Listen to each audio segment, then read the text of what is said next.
Hello, everybody. Welcome back to High Indie Sports. My name is Ocean. How's it? My name's John.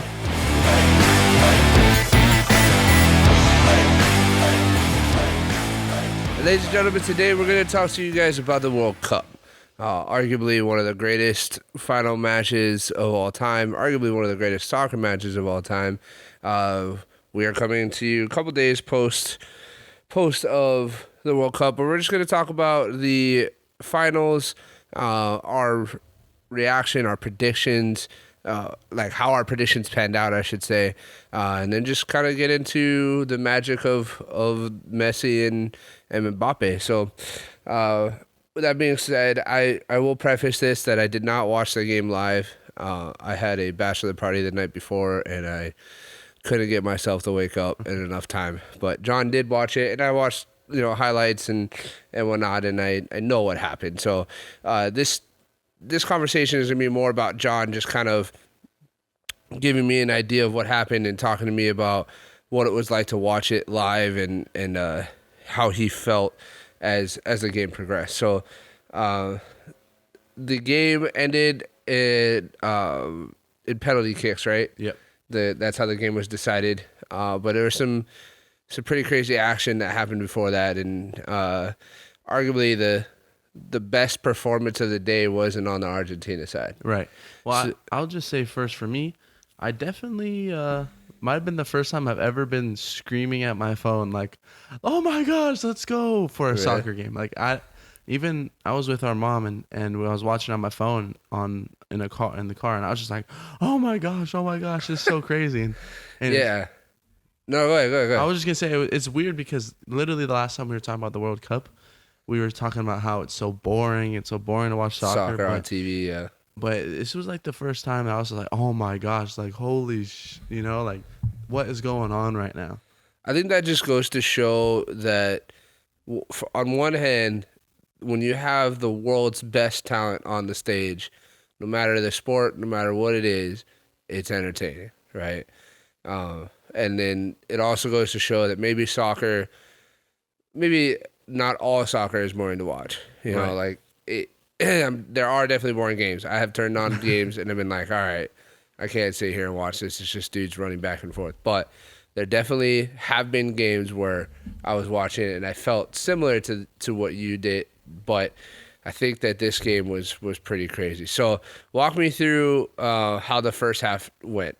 So really in the first half, it kind of like I was looking at it and I was like, dang, France throughout the whole World Cup, France had like a suffocating defense, but it didn't feel like they came out with that defense that they had. Because Argentina jumped up to a 2-0 lead in the first half. A 2-0 lead? And that's something like, like... Did you just say 2-0? 2-0. My bad. Oh, wow, the tables have turned. But, no, so it was 2-0 in the first half, and usually in a soccer game, if you go 2-0, usually the game's going to probably end up 2-1. The other teams, it's hard to come back from that.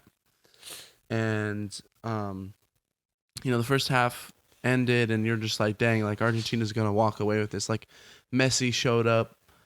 Argentina showed up. France's suffocating defense didn't really show up. But, so the first half was all Argentina, man. It was, France did some things, but nothing crazy on the scoreboards. And obviously, I don't know, like, go into the whole stats. I mean, I know there's... Right. The two stats that are important are, like, shots on goal and possession, like, football. Time of possession. That makes sense. But I don't know what that was in the first half. But through regulation, so with 10 minutes left in regulation, Mbappe scored 2 goals to make it even. And not only 2 goals, but he scored 2 goals within 90 seconds. Right. Which, if we... I don't think we said it on the last podcast about the World Cup, but when we were watching the France-Morocco game, it was 2-0 towards the end of the game, and there was like 5 minutes left. And I remember you saying, well, this game is over. And I was just like, hey, man, you never know. Right. I don't know what I think I even posed the question of, like, what's the fastest somebody has ever scored 2 goals? And I'm sure there's probably been faster than Mbappe, but to do it on the world stage. On the biggest stage. On the biggest stage of soccer, to score 2 goals in less than 100 seconds is crazy. Right. Right? Like that is superstar amazing level of talent. And what's even cooler to me is that Mbappe is only 24 years old. He Right. just turned 24 2 days ago. So he was 23. He was 23 when he did it. Right. And he there was a stat because he ended up scoring another goal right in extra minutes, and I believe he's the youngest player to ever score a hat trick in the World Cup. Probably. I think so, or he's like the youngest to do it since a long time ago. But it's been a while since somebody has scored a hat trick, and so I just think it's really cool that he is so young and so good, and it's just nice to see because on the other side of the ball, right, other side of the pitch, I should say, we have one of the greatest players of all time, which I think with this win, it's hard to argue that he's not the greatest of all time. Right. It's hard to argue that Messi isn't the greatest just because where Messi is versus Ronaldo is right now. Yeah. It's so drastically different. Like Messi's on the top of the world and Ronaldo just got benched by Portugal. And it's like, it's hard to debate. But so after scoring the 2 goals, tied it up, and the last like 2 minutes of the regulation was pretty back and forth. Like it was like, I don't know, someone might score here, I don't know. And then it went into overtime. And wasn't there a crazy save right at the end of that was in overtime? Oh, it was overtime. That was in overtime. On extra minutes. So pretty much overtime works like a regular game. It's just really shortened. You have 2 periods, and you get a halftime. It's basically just another shortened. It's 15 version. minutes, right? 15-minute halves. Yeah. And it's pretty much the same story. Argentina went out and they scored, made it 3-2, and you're like, the writing's on the wall for France. Like they the pressure's on, and there was a handball in the penalty box, and I'm pretty sure that's what. Well, I know it was a handball in the penalty box, but to me, because I'm not like know exactly what the rules are, the ball hit his forearm, so I don't know if that's like a true handball. I don't think it could hit your arm at all. Yeah, let me look up what a definition of a handball. And that's why, ladies and gentlemen, you're watching us learn about soccer as we speak. So, but yeah, go ahead. So like for me, I was like, dang, like even though it's a penalty kick, like in overtime, like that's such a big decision because I mean you put Mbappe up on the penalty kick, like it's hard for you to believe that he's not gonna get that. Right. So he goes and he ties it up in overtime, and man, I'm losing my my shit. It looks so according to en.as.com, which I don't know if that's a reputable site or not, but a handball is a goal scored by the arm or hand of an attacking player, or if the ball touches an attacking player's hand or arm in the goal box. Okay. So I guess it is your whole arm. You can't touch your arm. Right. Okay. Which I'm sure there's a little bit of gray area with the shoulder because, I mean, you see people hit the ball with the shoulder all the time, but yeah.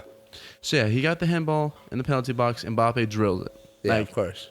It ties it up, and I'm like, for me, watching soccer, like whenever you see 3 goals on any team, it's like that's a blowout, So it's like watching 3-3 is just like holy crap, like this is crazy, and then you hit to the point where you start to see France suffocating defense all of a sudden. And you think, like for me, I'm thinking, oh crap, like France got the momentum, they're gonna pull this, like they're gonna play out like how they've been playing, and their goalie makes probably one of the best saves I've ever seen. Yeah, where his body is facing the opposite direction, and he turns and sticks his foot out and barely touches the ball with the tip of his foot. And this was late in overtime too. So if they scored, like France probably would have won.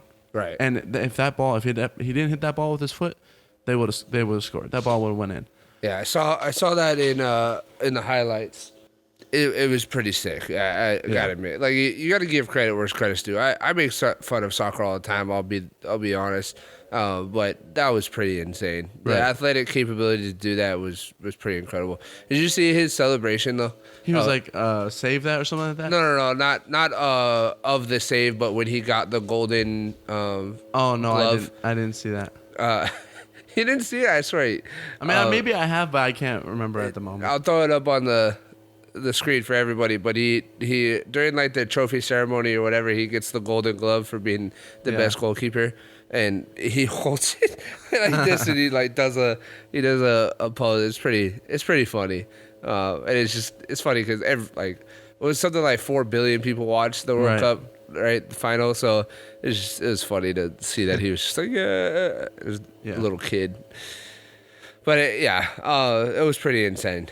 So then at the end of regulation it's 3-3, right? Right. 3-3. And then it goes to penalty kicks. Right. Best out of 5. Right. Alternating kicks, and something that obviously I wouldn't know just by being a casual fan, but the commentators constantly said late in the game that if this goes to penalty kicks, it's not looking good for France because Argentina just has better shooters. So I was like, dang, like if that's true, then France, like they missed their opportunity with that when the goalie, Argentina's goalie got that save. And then you watch the penalty kicks, and it's like, for me, like I feel like the strategy, you shouldn't put your best player first. But both teams did that, so I was like, okay, maybe. But then as the penalty kicks went on, you're like, I mean, it was. Argentina kicked 4 in a row. I don't think they missed one. Yeah, they definitely didn't miss one, and France missed 2 in a row, and it's like. Well, then at that point, yeah. Right, it's like you make your first 2, but are those your best shooters? Yeah. Like what's the strategy for that? I don't know. I kind of see why you would put your shooters first, like your best shooters first, because then you don't fall behind. Right. 'Cause you don't want to fall behind against anybody.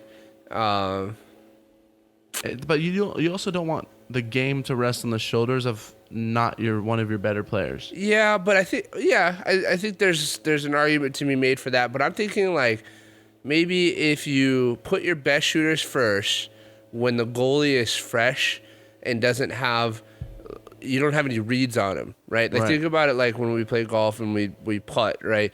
Like if you putt first, I see what you did and what the ball does, what the goalie does, in the case of soccer. But you see what the goalie's tendencies are and whatnot, and how he's playing within that moment.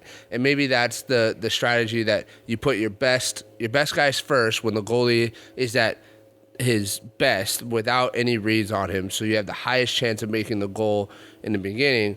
And then as you go, maybe your player level or talent level is less, but your reads on the goalie and your prediction is better, maybe.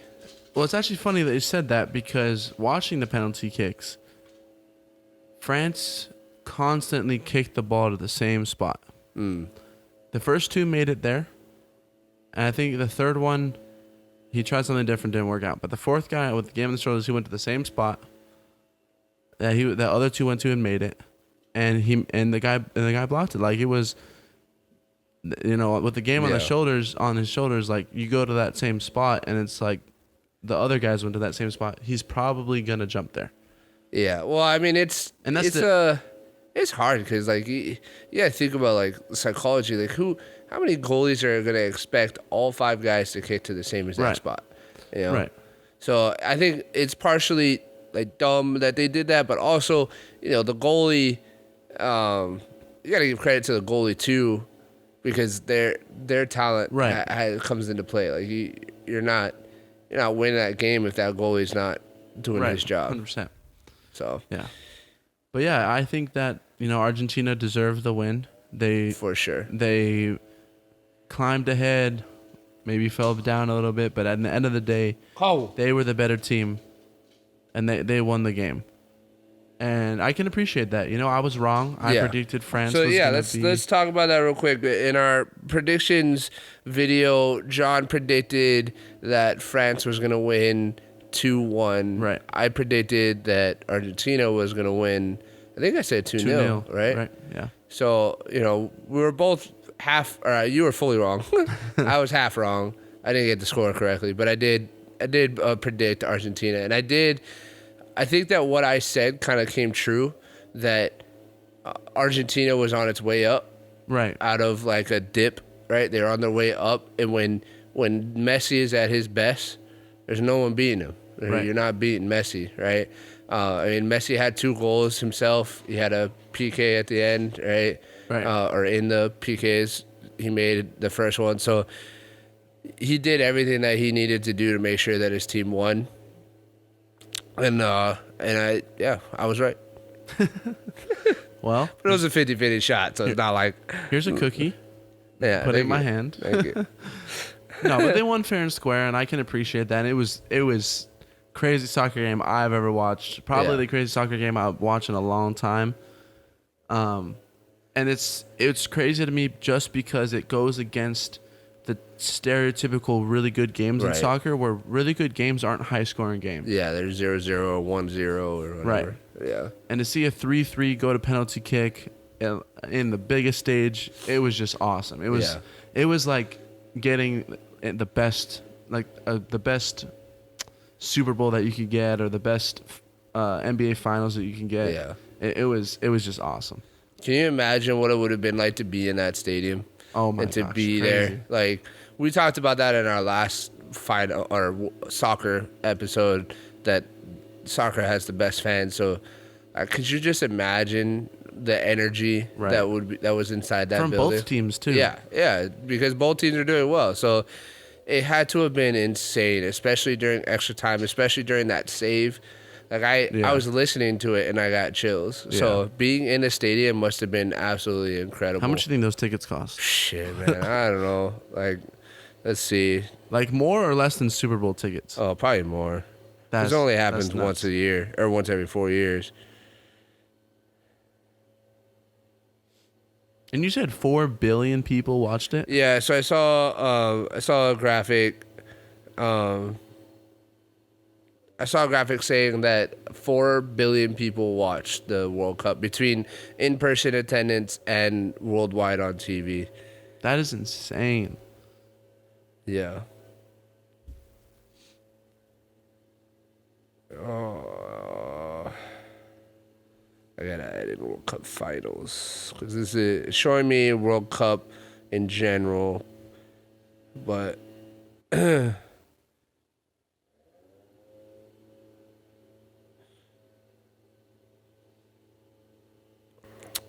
not getting it. Well, that's all right, because we probably can't afford it. Well, this particular website that I'm seeing says how much do World Cup tickets cost, and it's based off different categories. The most expensive category is category 1 seating, which is like, the best seats or whatever there, Right. and they're about $4,000. That's not actually terrible. Yeah, because I think that's about what about what the Super Bowl is. But I gotta imagine the finals tickets were way more. Right. I gotta imagine the nosebleeds in the finals were probably $1,000 a pop. Oh, that's just crazy. That's what I would expect. Or maybe not. I mean, soccer stadiums are a lot larger, so they don't have to. Right. They don't have to, hike the pricing as much. But I don't know. I mean, maybe one of you guys can let us know down in the comments below how much finals World Cup tickets are. One of the coolest things that I saw throughout the World Cup and throughout the finals in particular was a sense of just nationalism from all of the teams and their countries. Like, and it goes for everybody. Like, everybody was, rooting for the team. Like, even USA made it to the World Cup for the first time in a while, right? Mm-hmm. And there was, like, commercials on TV that... There's this one commercial that I thought was really funny, but it's a commercial of Santa because the World Cup was happening around, Right. Christmas time. And there's a commercial of Santa, and Santa is like reading the wish list of a kid, right? And at the top of the wish list, it says the number one thing the kid wants is for the U.S. to win the World Cup. And all I could think of was just like, yeah, buddy, that ain't happening. Sorry. Like, even Santa can't make that happen. But I just thought it was really funny. But like, it's just, the nationalism. And then like, even when I was at work, my coworkers who I never thought were interested in soccer were talking about, U.S. beat Iran. They're into the 16 round of 16s, right? So like it's cool to see that on our side, but then like seeing all the social media posts about all the other countries and what they do and how their country kind of just came together throughout the World Cup is really cool to see. And then finally, like Argentina, have you seen any of their celebration footage? Yes, there were it's millions. Nuts. There were millions of people in the streets of Buenos Aires celebrating. Right. Millions. Did you see the video of the guy who's riding a bike down the street in Argentina when the PKs were going on? No. There was literally, it looked like every person on the street was standing just where they were watching it on their phone. Yeah, dude. No, yeah, I've seen videos like that where like people are crowded into shops watching the TVs and stuff. Like it was incredible to see. There were so many people celebrating once they won when they were doing their homecoming parade that Messi and the team literally had to be extracted by helicopter in order to be safe.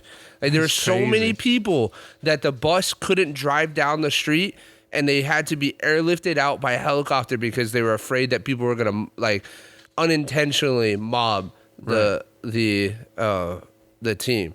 So it's incredible. Like there were people renaming street signs. Did you see that? I didn't see that. No. There's a couple people that like put some graphics over street signs, naming it like Messi Avenue or some of the other players' names. Yeah. I feel bad. I should know your guys' names because you guys were as much of a part of the World Cup win as Messi was. But and then I even saw an article saying that.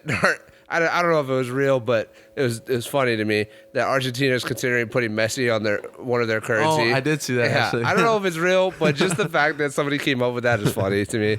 So it's just really cool to see all the things that are coming out of the celebration of the World Cup. And I believe that North America is up next for hosting the World Cup. That's actually just what I wanted to talk about. Yeah. So there's a chance that the U.S., I mean, it's all of North America. So Canada, Mexico, and us are I guess are going to bid on whatever, to hold the World Cup, just like the finals. I don't really know how it works, but I just know that North America is the next continent. So there's a good chance that the World Cup is coming to America next in 2026, which is pretty exciting. Right. So I just saw a video of people saying what would be the best stadium to hold the World Cup in. And I hurts my soul to say this, but everyone was saying AT&T Stadium is the best because it can be expanded to hold 100,000 people. Holy crap. I did not know that. And I'm like, holy shit. That's a big ass stadium. But I'm sorry. If it comes to America, I really want to go watch a game. It doesn't matter. Probably Morocco. If they get out of group play. So are you just a Morocco fan from now on, I guess? But I don't know if I'd go watch the World Cup in AT&T Stadium. I don't know if I ever want to be in that stadium. Yeah, that's rough. The only time I'd want to be in that stadium is if Washington is playing Dallas. But I just want to end this with my way too early. Well, where do you think is the best stadium? I think it has to be AT&T Stadium. It's the biggest. It's the biggest venue in America size wise, and it's in. I mean, probably California would be the best, better income and like all like the people coming in and a bigger market. But I think AT&T Stadium is the biggest, one of the biggest stadiums, unless they use a college stadium, which college stadiums are humongous. So I didn't know that. I didn't know that AT&T Stadium could be expanded. I think it's just like they put more seats up or something like that. But that's kind of bizarre. But isn't AT&T Stadium turf? I think so, yeah. So they'd have to change it, right? Yeah, they'd have to change it because I'm pretty sure it has to be played on grass. Yeah. I guess AT&T Stadium is the likely choice, but if we're talking about like spectacle and I think I don't know how many people it could hold or if it could be expanded or not, but I think SoFi Stadium is a good spot to have it just because of the visual aspect, also because it's in California, which by the way, the SoFi Stadium is the home of the Chargers and the Rams down in Los Angeles. So I think that stadium would be a good spot. I could even see US Bank Stadium being a spot, but It's like kind of like not a cold. Yeah, not there. a good place to. Yeah. So it'd have to be probably or somewhere even south. Even Allegiant Stadium in Vegas, because that's a grass field. Yeah, but nobody wants to play in a toilet bowl. A black toilet bowl. Yeah, that's interesting. Or I would imagine that if we did get it, I wouldn't be surprised if we built a stadium for it. You know, like how when a country gets the Olympics, they build a whole Olympic park for it. So I wouldn't be surprised if we did. It just so happened that in Qatar, there's already a whole bunch of stadiums because they play soccer there all the time. So, yeah, ladies and gentlemen, thank you for joining us. We'll end this on John's way too early predictions for the 2026 World Cup winners, I'm guessing is what you were saying. Yeah, it's going to be Morocco versus Argentina, and they're going to win 3-1. 3-1. Way too early. Imagine if 4 years from now, just imagine if Morocco and Argentina made it to the World Cup. Right. Is Messi going to be playing in 4 years? I don't know. So I've seen mixed. We'll end on that note. I've seen some mixed articles and stuff, and it's hard to know like who to trust and who's telling the truth, right? But I've seen some saying that he's done, that he's done with the national team, that he doesn't want to compete anymore. But I've also seen some quoting him directly, saying, "I'm not done with the national team. I'm going to come back for the 2026 World Cup," which I think Messi is mid-30s, right? I think he's. I want to say 34, but I'm not sure. He's 35. 35? Yeah. So he's 35 years old, so he'll be 39 by the time that the next World Cup comes around. And you know, I mean, in this day and age, I mean, sure, you could play at that age, but we'll see. You know, I don't think he has anything left to prove. Oh, no. I think you can make a case for Ronaldo, but I think that Messi is the greatest soccer player to ever live. So, he might be the best athlete to ever live. That's hard, man. That's a hard thing to dissect. At least he's probably in the top 10. I would say he's in the conversation, but that's a very hard thing to compare and dissect, because now you're getting into what makes one athlete better than the other. Right. Because then you got to start talking about Olympic athletes, track and field athletes, you know, Rich Froning. So I'm not joking. Like, who's the other guy from CrossFit? Matt Fraser. Matt Fraser. Rich Froning is by far superior to Matt Fraser, in my opinion, just based off of accolades. But yeah, so ladies and gentlemen, thank you guys for joining us on our final World Cup finals reaction show. I honestly can say that I'm more interested in soccer now than I ever have been. I'd be more willing to watch more soccer and learn more about it, and maybe even choose a team. So let us know who you want us to become a fan of on the soccer side. We might be looking to join a club. Join a squad, get a few jerseys. Yeah, I wouldn't mind a soccer jersey or two. So thank you, ladies and gentlemen. Oh, by the way, Messi jerseys are sold out worldwide. Adidas literally put out a thing saying, "Sorry, we don't have any more Messi jerseys, and we can't make any more right now." So it's pretty dope. Thank you guys for joining us. Please like, subscribe, comment, share with a friend. We'll catch you guys in the next episode. Dude.